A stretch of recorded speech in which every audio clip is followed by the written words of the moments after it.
வணக்கம், welcome to future vision NEET and JEE academy. எல்லாருமே உங்களோட நீட் 2025 நீட் எக்ஸாம் எழுதி முடிச்சிருப்பீங்க. ஸோ ஓவராலா கொஸ்டின் பேப்பரோட அனாலிசிஸ் பார்க்கும்போது டஃப் அப்படின்னு எல்லாருமே ஃபீல் பண்ணிருந்தீங்க students. At the same time இதுல ரொம்ப ஸ்பெசிஃபிக்கா நம்ம சொல்லணும் அப்படின்னா பிசிக்ஸ் ரொம்ப ரொம்ப ரொம்ப டிஃபிகல்ட்டா இருந்துச்சு அப்படிங்கிறது ஆல் ஓவர் இந்தியா எல்லாரோட கருத்துக்களாக இருக்குது. அதே நேரத்துல மத்த இதோட டைம் கன்சியூமிங் கொஸ்டின்ஸ் இருந்ததுனால பிசிக்ஸுக்கு அதிகமா போக முடியல. ஈஸியான கொஸ்டின்ஸ் இருந்தா கூட நம்மளால யோசிக்கிறதுக்கு அங்க டைம் இல்ல அப்படின்னு இருந்துச்சு. சோ இது என்னதான் இருந்தாலும் நமக்கு இப்ப எக்ஸாம் முடிஞ்சிருச்சு. சோ இதுக்கப்புறம் அது எதையுமே நம்மளால சேஞ்ச் பண்ண முடியாது. சோ நெக்ஸ்ட் நீட் 2026க்கும் ப்ரிப்பரேஷன் இப்ப நிறைய பேர் ரீரிப்பீட்டரா இருக்கவங்க போடணும், மறுபடியும் படிக்கணும் நெக்ஸ்ட் இயர் ஆசைப்படுறவங்க இந்நேரம் படிக்க ஆரம்பிச்சிருப்பீங்க. அதே மாதிரி ஃப்ரெஷர்ஸும் அவங்களோட அட்மிஷன்ஸை ஸ்டார்ட் பண்ணிருப்பீங்க. சோ இந்த சிச்சுவேஷன்ல நம்ம எப்படின்னா நெக்ஸ்ட் லெவலுக்கு மூவ் ஆகணும் அப்படின்னும் போது நம்ம ப்ரீவியஸா நீட் 2025ல நம்மளோட கொஸ்டின் பேப்பர் எப்படி இருந்துச்சு அப்படிங்கிற அனாலிசிஸ் ரொம்ப ரொம்ப இம்பார்ட்டன்டா இருக்கு. சோ நம்ம ஒரு விஷயத்த நம்ம அனாலிசிஸ் பண்ணி நம்ம படிக்கும் போது அதை நம்ம கண்டிப்பா என்னென்ன எரர்ஸ் இருக்கோ அதை ரெக்டிஃபை பண்ணி இன்னும் ஒரு பெஸ்டான ஸ்கோர் நம்மளால கண்டிப்பா வாங்க முடியும். சோ அதுக்கு உங்களுக்கு ஹெல்ப் பண்ற விதமா தான் இன்னைக்கு நம்ம பிசிக்ஸோட கொஸ்டின் பேப்பர் அனாலிசிஸ் மட்டும் நம்ம பார்க்க போறோம். எந்தெந்த யூனிட்ஸ்ல இருந்து கொஸ்டின்ஸ் எப்படி கேட்டிருந்தாங்க, அதே மாதிரி 11th ஸ்டாண்டர்ட்ல 12th ஸ்டாண்டர்ட்ல எப்படி இருந்துச்சு கொஸ்டின்ஸ், ப்ராப்ளமேட்டிக்கா இல்ல உங்களுக்கு theory paste questions, graph based question, direct formula questions, இந்த மாதிரி என்னென்ன இருந்துச்சு அப்படிங்கறத நம்ம இப்ப பார்க்கலாம். சோ இப்போ நீட் பொறுத்த வரைக்கும் உங்களுக்கு டெஃபினட்டான ப்ளூ பிரிண்ட்ஸ் எதுவுமே கிடையாது. சோ மோஸ்ட்லி நம்மளால ஓரளவுக்கு இம்பார்ட்டன்ட் லெசன்ஸ் அப்படின்னு நம்மளால ஜஸ்டிஃபை பண்ணிட முடியும். சோ அந்த லெசன்ஸ்ல விஷுவலாக எல்லா வருஷமும் அதிகமான கேள்விகள் இந்த லெசன்ஸ்ல கேட்டுட்டு இருக்காங்கன்னு சொல்லலாம். ஆனா இந்த வருஷம் ஓரளவுக்கு எல்லாமே ஈவனா இருக்கு. மோஸ்ட் எக்ஸ்பெக்டட் லெசன்ஸ்ல இருந்து ஒரு 1 கொஸ்டின்ஸ் எக்ஸ்ட்ரா நமக்கு கேட்டிருக்காங்க. சோ அந்த அனாலிசிஸ் இப்ப நம்ம பார்க்க போறோம்.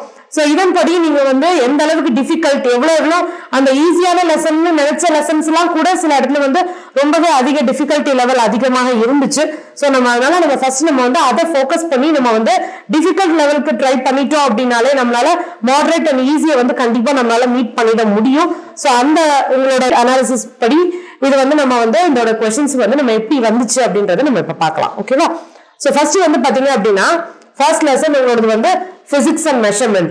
இந்த பிசிக்ஸ் அண்ட் மெஷர்மெண்ட்ஸ் பாத்தீங்கன்னா உங்களோட நம்பர் ஆஃப் கொஸ்டின்ஸ் பாத்தீங்கன்னா 2 கொஸ்டின்ஸ் இருந்துச்சு. அதுல 1 ஈஸி அண்ட் 1 டிஃபிகல்ட்.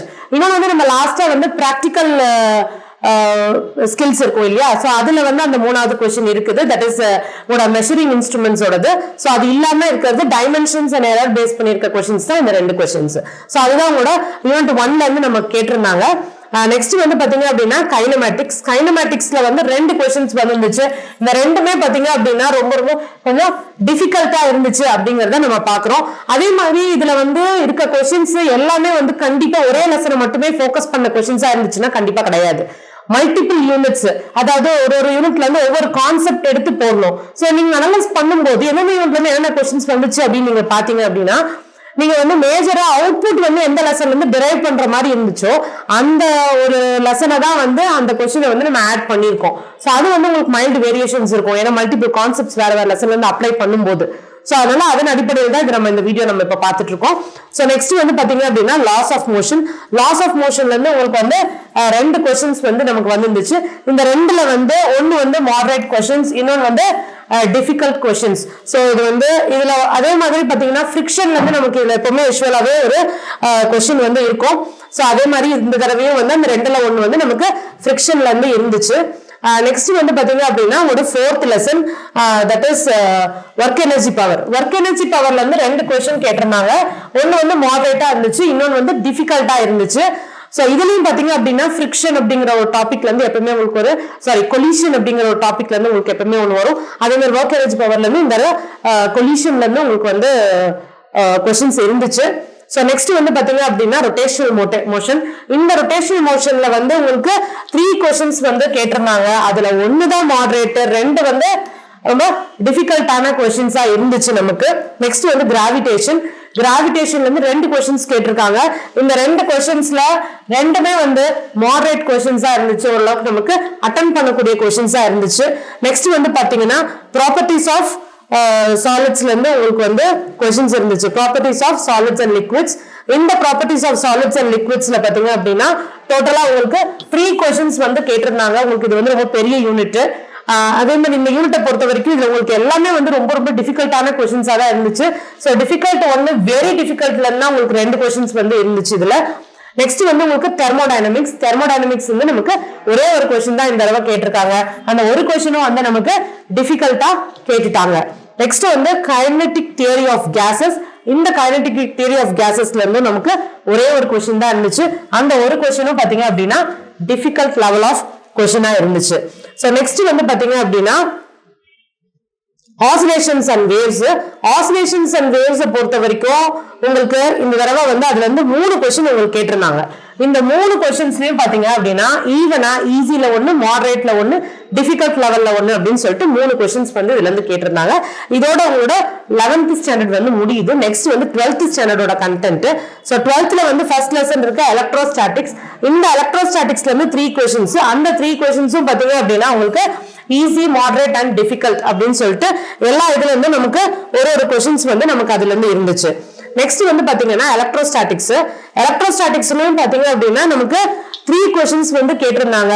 அதுல வந்து 1 மாடரேட், 2 வந்து டிஃபிகல்ட் லெவல் ஆஃப் கொஸ்டின்ஸா நமக்கு வந்து இருந்துச்சு.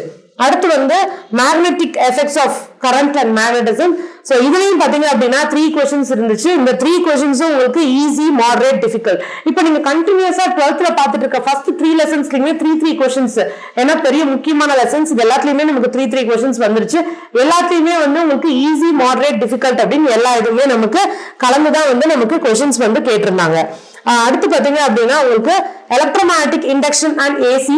இந்த எலக்ட்ரோமேக்னெட்டிக் இண்டக்ஷன் அண்ட் ஏசில பாத்தீங்க அப்படின்னா உங்களுக்கு 2 கொஸ்டின்ஸ். அந்த 2மே வந்து உங்களுக்கு மாடரேட்டா இருந்துச்சு. எலக்ட்ரோமேக்னெட்டிக் வேவ்ஸ், அடுத்து எலக்ட்ரோமேக்னெட்டிக் வேவ்ஸ்ல இருந்து உங்களுக்கு 2 கொஸ்டின். 2ல வந்து 1 ஈஸி, 1 வந்து மாடரேட் கொஸ்டின்ஸ். அடுத்து வந்து முக்கியமான லெசன் ஆப்டிக்ஸ்ல நம்ம எப்பவுமே 4 to 5 கொஸ்டின்ஸ் கண்டிப்பா நம்ம எதிர்பார்க்கலாம். சோ அதே மாதிரி தான் இந்த தடவையும் பாத்தீங்க அப்படின்னா உங்களுக்கு 4 கொஸ்டின்ஸ் கேட்டிருந்தாங்க. இந்த 4 கொஸ்டின்ஸ்ல 3 வந்து மாடரேட்டா இருந்துச்சு. ஒன்னு தான் நமக்கு வந்து டிஃபிகல்ட் லெவல் ஆஃப் கொஸ்டின்ஸா இருந்துச்சு. சோ இப்போ ஆன் தி ஹோல் நம்ம இப்போ இது வரைக்கும் பார்த்ததுல நமக்கு எப்பவுமே ஹை வெயிட்டேஜ் லெசன் பாத்தீங்கன்னா அது என்ன லெசன்? ஆப்டிக்ஸ் லெசனா தான் எப்பவுமே நமக்கு இருக்கும். நெக்ஸ்ட் வந்து பாத்தீங்க அப்படின்னா dual nature of matter and radiation. So இதுல வந்து பாத்தீங்க அப்படின்னா உங்களுக்கு 3 கொஸ்டின்ஸ் வந்து கேட்டிருந்தாங்க. அதுல 2 ஈஸி கொஸ்டின், 1 வந்து மாடரேட் கொஸ்டினா இருந்துச்சு. சோ நெக்ஸ்ட் வந்து பாத்தீங்க அப்படின்னா உங்களுக்கு ஆட்டம்ஸ் அண்ட் நியூக்ளியைல இருந்து உங்களுக்கு ஒரே ஒரு கொஸ்டின் தான் வந்து வந்துருந்துச்சு. அந்த ஒரு கொஸ்டினும் வந்து டிஃபிகல்ட்டா கேட்டுட்டாங்க. அடுத்து வந்து எலக்ட்ரானிக் டிவைசஸ்ல இருந்து 2 கொஸ்டின். அதுல 1 லாஜிக் கேட்ல இருந்துச்சு. சோ அது வந்து பாத்தீங்க அப்படின்னா மாடரேட், 1 டிஃபிகல்ட் கொஸ்டின்ஸா இருக்குது. நெக்ஸ்ட் வந்து எக்ஸ்பெரிமெண்டல் ஸ்கில்ஸ். அதான் நம்ம ஃபர்ஸ்ட் லெசன்ல நம்ம படிக்கக்கூடிய அந்த மெஷரிங் இன்ஸ்ட்ருமெண்ட்ஸ். சோ அதுதான் இங்க வந்திருக்கு. சோ அந்த 1 கொஸ்டின் உங்களுக்கு கொஞ்சம் ட்விஸ்டடா வந்து டிஃபிகல்ட் கொஸ்டினா வந்து நமக்கு கேட்டுட்டாங்க. சோ இப்போ வந்து இதுதான் நம்மளோட தனித்தனியா வந்து எல்லா யூனிட்ஸ்லயும் நம்ம பார்த்தக்கூடிய ஒரு அனாலிசிஸ். உங்களோட 20 யூனிட்டோட அனாலிசிஸ் வந்து இதுவா தான் இருந்துச்சு. இப்போ வந்து பாத்தீங்க அப்படின்னா ஓகே, இப்போ ஸ்டாண்டர்ட் வைஸ் கொஸ்டின்ஸ் அப்படின்னு நீங்க எடுத்துக்கிட்டீங்க அப்படின்னா உங்களோட 11th ஸ்டாண்டர்ட்ல இருந்து நமக்கு 22 கொஸ்டின்ஸ் வந்து நமக்கு கேட்டிருக்காங்க. 12th ஸ்டாண்டர்ட்ல இருந்து 23 கொஸ்டின்ஸ் கேட்டிருக்காங்க. இது ஓவராலா பாத்தீங்க அப்படின்னா உங்களுக்கு ரெண்டுமே வந்து ஈக்குவல் ப்ரியாரிட்டி கொடுத்திருக்காங்க. ஏன்னா ஆப்டிக்ஸ் 12th ஸ்டாண்டர்ட் ஆப்டிக்ஸ்ல இருந்து தான் அந்த ஒரு கொஸ்டின்ஸ் வந்து நம்ம 4 கொஸ்டின்ஸ் வந்ததுனால இது உங்களுக்கு 23 கொஸ்டின்ஸ் ஆயிருக்குது. சோ ரெண்டுமே வந்து நம்ம ஈக்குவல் ப்ரியாரிட்டி கொடுத்து எல்லா லெசன்ஸ்க்கும் ஈக்குவல் வெயிட்டேஜ் கொடுத்து படிக்கணும். சோ எப்ப வேணா எதுல இருந்து வேணா டிஃபிகல்ட்டி லெவல் ஆஃப் கொஸ்டின்ஸ் வந்து நமக்கு வேரி ஆகிறதுக்கு சான்சஸ் இருக்கு. சோ அதே மாதிரி நேச்சர் ஆஃப் கொஸ்டின்ஸ் பாத்தீங்க அப்படின்னா உங்களுக்கு வந்துட்டு easy, moderate, difficult and very difficult அப்படின்னு நீங்க எடுத்தீங்கன்னா சோ இதுல வந்து உங்களுக்கு ஈஸி கொஸ்டின்ஸ் வந்து மொத்தம் 7 கொஸ்டின்ஸ் இருந்துச்சு. சோ மாடரேட் கொஸ்டின் பாத்தீங்க அப்படின்னா 16 கொஸ்டின்ஸ் இருந்துச்சு. டிஃபிகல்ட் லெவல் ஆஃப் கொஸ்டின்ஸ் ஒரு 20 கொஸ்டின் ரொம்ப கொஞ்சம் டிஃபிகல்ட்டா இருந்துச்சு. நெக்ஸ்ட் வெரி டிஃபிகல்ட் கொஸ்டின்ஸ், அதாவது ஜெய் அட்வான்ஸ்ட் லெவல்ல கேட்டிருந்தாங்க. சோ அந்த லெவல்ல இருந்த கொஸ்டின்ஸ் பாத்தீங்கன்னா ஒரு 2 கொஸ்டின்ஸ் இருக்கு. ஓரளவுக்கு டைம் வந்து ஸ்டூடெண்ட்ஸ் வந்து மேனேஜ் பண்ணி பிசிக்ஸ்குள்ள டிராவல் ஆயிருந்தாங்க. ப்ரிப்பரேஷன் வைஸும் பிசிக்ஸ்ல ஓரளவுக்கு நல்லா பண்ணிருக்காங்க அப்படின்னும் போது அவங்களால இந்த ஈஸி அண்ட் மாடரேட் கொஸ்டின்ஸ் ஓரளவுக்கு டச் பண்ணிட்டு வந்திருக்க முடியும். சோ நெக்ஸ்ட் வந்து பாத்தீங்கன்னா டைப் ஆஃப் கொஸ்டின்ஸ், எவ்வளவு டைப் ஆஃப் ஐ மீன் என்ன மாதிரி டைப் ஆஃப் கொஸ்டின்ஸ் வந்து நமக்கு என்னென்ன வேரியேஷன்ல இருந்துச்சு அப்படின்னு நம்ம பார்த்தோம் அப்படின்னா உங்களுக்கு ப்ராப்ளமேட்டிக் கொஸ்டின்ஸ், அதாவது theory plus problem, theory content நம்ம அப்ளை பண்ணி ப்ராப்ளம் அதையும் நம்ம ப்ராப்ளம் குள்ள தான் கொண்டு வந்திருக்கோம். சோ அந்த ப்ராப்ளமேட்டிக் கொஸ்டின்ஸ் வந்து 36 கொஸ்டின்ஸ் இருந்துச்சு ப்ராப்ளம்ஸா. ஃபார்முலா டைரக்டா நீங்க ஃபார்முலா அப்ளை பண்ண ஆன்சர் வரக்கூடிய கொஸ்டின்ஸா ஒரு 4 கொஸ்டின்ஸ் இருந்துச்சு. கிராஃப் பேஸ்ட், கிராஃப் மட்டுமே மையமாக வச்ச கொஸ்டின்ஸ் வந்து நமக்கு 2 இருந்துச்சு. நெக்ஸ்ட் வந்து தியரிட்டிக்கல் கொஸ்டின்ஸ், தியரி பார்ட் படிச்சிருந்தா நம்ம இதை அட்டன் பண்ணிருக்கலாம் அப்படிங்கிற கொஸ்டின்ஸ் வந்து உங்களுக்கு 3 கொஸ்டின் இருந்துச்சு. சோ ஓவராலா இதுதான் இந்த நீட் 2025 பிசிக்ஸோட அனாலிசிஸ். சோ எப்படி பார்த்தாலும் நம்ம எல்லா ஏரியாவையும் நம்ம ஈவனா கான்சென்ட்ரேட் பண்ண வேண்டியதா இருக்குது. நிறைய ஒர்க் அவுட் அண்ட் பிராக்டிஸ் இருந்துச்சு அப்படின்னா கொஸ்டின் பேப்பர் லெவல் எப்படி வந்தாலும் நம்மளால ஈஸியா வின் பண்ண முடியும். சோ அதனால இது மட்டும் இல்லாம உங்களுக்கு என்னோட நெக்ஸ்ட் வீடியோல வந்து உங்களுக்கு ஒவ்வொரு யூனிட்ல இருந்து நமக்கு இந்த வருஷம் வந்த கொஸ்டின்ஸ் வந்து டைரக்ட் மெத்தட்ல எப்படி இருந்துச்சு, அதை நம்ம ஷார்ட்கட்ல எப்படி சால்வ் பண்ணலாம் அப்படிங்கறதையும் நம்ம வந்து அடுத்தடுத்த வீடியோஸ்ல பார்க்கலாம். அதுக்கு நீங்க ஃபியூச்சர் விஷன் நீட் அகாடமியோட சேனலை வந்து நீங்க சப்ஸ்கிரைப் பண்ணி வச்சிருக்கணும். நோட்டிபிகேஷனையும் மறந்துடாம கிளிக் பண்ணி வச்சுக்கோங்க. உங்களை சீக்கிரமா ஒரு இம்பார்ட்டன்ட் இன்ஃபர்மேஷனோட நெக்ஸ்ட் வீடியோல சந்திக்கிறேன். Thank you. Future Vision NEET JEE Academy, 2nd floor, ABK Maruti Plaza, opposite Hotel Lakshmi Prakash, SKS Hospital Road, New Bus Stand, Salem 4. For contact 94439 22215 and web address www.futurevision.ias.com.